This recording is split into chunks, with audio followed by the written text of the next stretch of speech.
You look fine, but you're not fine. And that's exactly what we're here to talk about.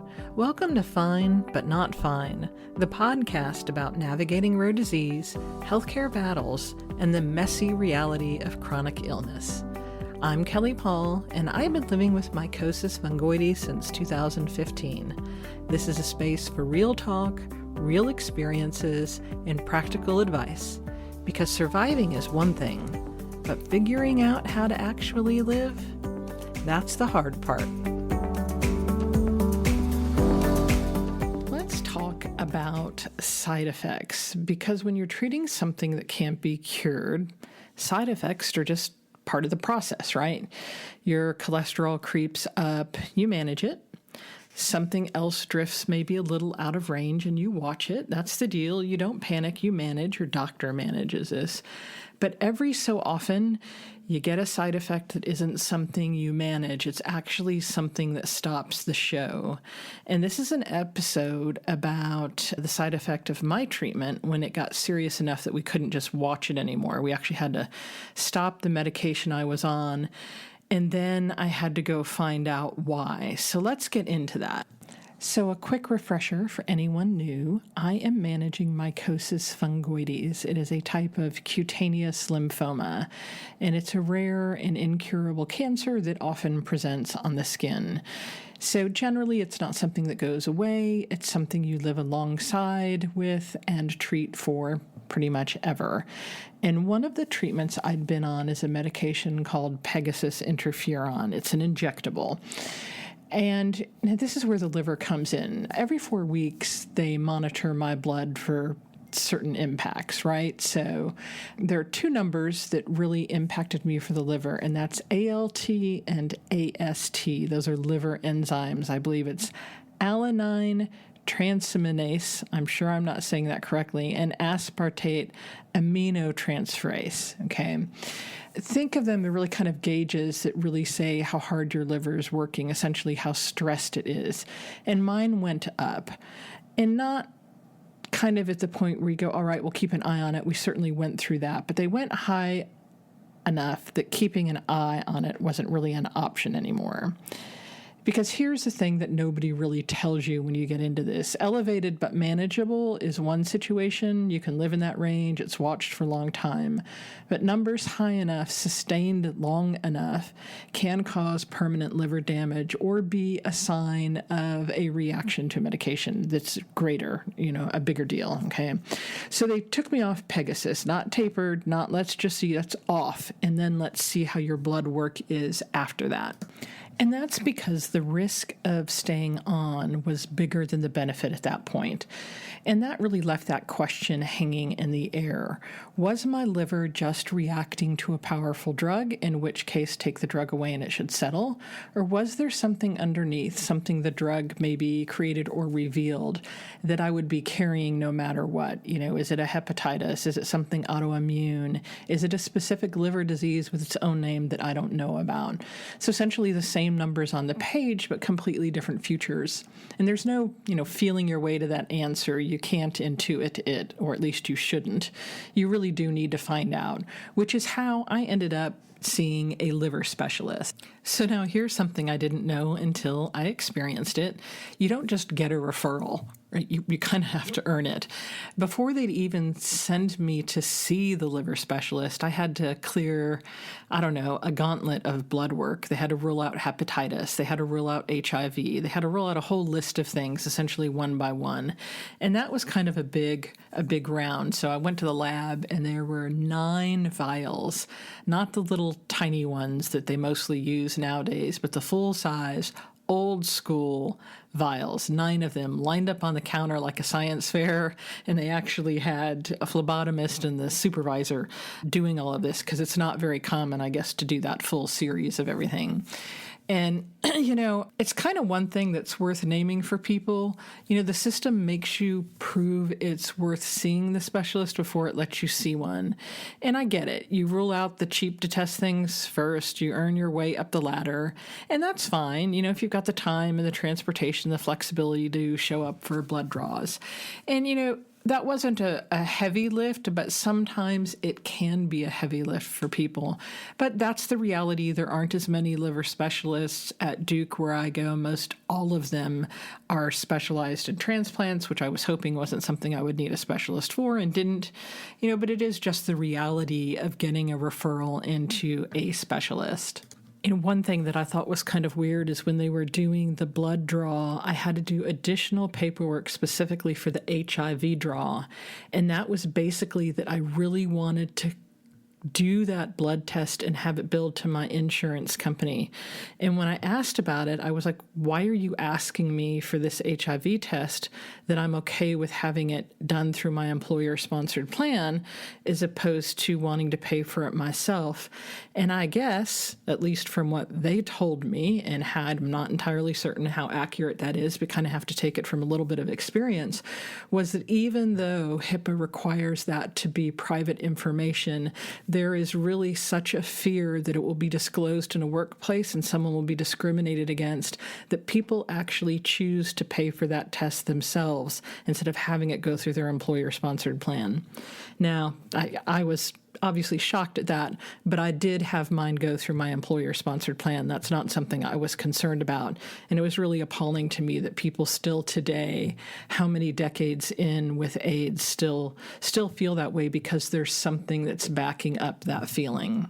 Well, after that, obviously, came the waiting. You don't get a referral to a specialist for the most part, at least in my situation, and go in immediately. It was going to be something like, several months for me to get in to see them. And I got in earlier because I made a decision. I told them, essentially, if you get a cancellation, any cancellation, just call me, I'll be there. And I think that's important to mention because call me last minute and I'll drop everything is a privilege. A teacher, for example, can't drop everything. They're in front of a classroom. They probably have to pay for their own substitute. An hourly worker can't.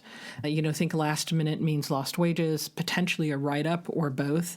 A single parent, maybe a server, a home health aide. For them, the cancellation list is a door that's technically open and really practically closed. And I got in faster because my life had slack in it, and a lot of people's lives don't.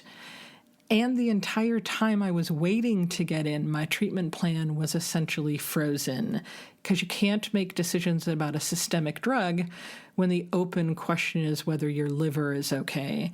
So we leaned back onto the light box 3 times a week, back in the doctor's office, not at home, because that's a better light box for treatment.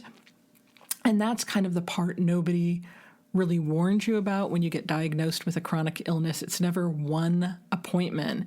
It is the web of appointments because one unanswered question can freeze everything else in place. So the appointment finally comes, and it was a cancellation that I went in for that was pretty much fairly immediate. And there were things that really stood out to me that were very different. We spent a lot of time having conversation, going back through my medical record for years. Basically, what was this? How was this drug? When did you have COVID? When did you have all of these things, right? And so we went through all of that. We went through and talked about the pre-visit blood work I had to have, and then there was a lot of at-visit blood work that needed to be done to essentially rule out other rare diseases, essentially. And then the centerpiece was a test I'd never had before, never heard of it, but why would I? I've never been overly focused on how my liver is performing. And it's an ultrasound. I believe it's called a FibroScan, a liver elastography test. Essentially, they send a little pulse or a thump on your side. They put this kind of wand on your side, and they send this thump through your liver, and then they measure how that thump travels. Because soft, healthy liver tissue and stiff, scarred liver tissue carry that vibration differently. Doesn't hurt, super quick, kind of fascinating, really, once you stop being nervous if you're nervous about it. Essentially a little knock on the door of your liver saying, hey, you doing okay in there? And after the consult, obviously I did that one more round of blood work, which was quite a bit. And because of the type of blood work it is, that didn't come as a covered by a large amount. So that was about $1,500 worth of blood work for me at that time. And then, it's, all of that waiting to rule out the last scary things kind of one by one. So here's what it all added up to.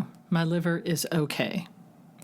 I do not have hepatitis. I do not have HIV. I don't have anything autoimmune. None of the specific conditions they were looking for. Liver tissue not hardened in any way that worried them. The big question we were answering is, was this the drug or was it something underneath, something else? And it was the drug, which means taking me off of the Pegasus interferon was exactly the right call. Remove that thing stressing the liver, and the liver gets to recover. So I walked out with something I did not have going in, real confirmation, not a guess, not a probably, a tested, this is the baseline answer. Now, there are a couple of footnotes, and I'm going to be honest here. One, my liver tends to react when I'm on medications that stress it. Apparently, that's how mine is wired. And that's something to know going forward because it impacts treatment choices or treatments that are available to me. Secondly, this is a real one. If I lose weight, my liver will work better. And that's not a maybe. The data out there is clear on it. And weirdly, that's its own kind of good news because most of this I cannot control, right? I have an incurable lymphoma. I didn't choose it. I didn't choose how my liver reacts to a drug. But that one lever, that weight, that's a lever I actually have my hand on. And I'm in a good enough spot to not worry that losing weight means my cancer is advancing, and that's something that I've had in my head for many years of my life.